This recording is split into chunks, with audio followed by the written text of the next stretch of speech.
Welcome to our channel. Today we how to reduce internet bills with Spectrum, quick tutorial step by step clearly. To reduce your internet bills with Spectrum, start by visiting their official website.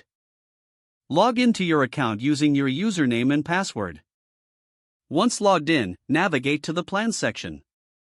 Review your current plan details to identify any unnecessary features. Consider downgrading your plan if you're not using all of its benefits.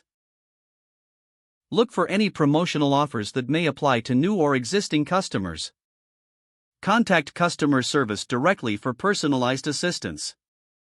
Ask if there are any available discounts for your account. Inquire about bundling options if you also need phone or TV services. Check your equipment rental fees and see if you can use your own modem. Make sure to regularly check for new promotions that Spectrum may offer.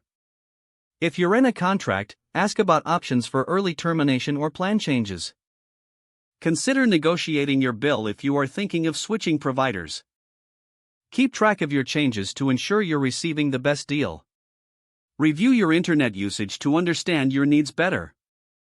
Adjust your services as necessary to avoid paying for unused data. If the page does not load, refresh the browser or try again in a private or incognito window.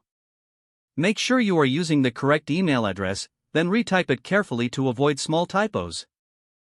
If your password is not accepted, use the reset option and create a new strong password you can remember. Check your spam folder for verification or security emails, then complete any requested confirmation steps. Enable two-factor authentication if available to improve account security and reduce unauthorized access risk. After signing in, review your profile details so your contact information and settings are accurate and current. If you see an error message, note it down and try again after restarting your device and internet connection. Log out when you finish, especially on shared devices, to keep your account and payment information secure. If the page does not load, refresh the browser or try again in a private or incognito window. Make sure you are using the correct email address, then retype it carefully to avoid small typos. If your password is not accepted, use the reset option and create a new strong password you can remember. Check your spam folder for verification or security emails, then complete any requested confirmation steps. Don't forget to like this video and subscribe to our channel for more step-by-step tech guides.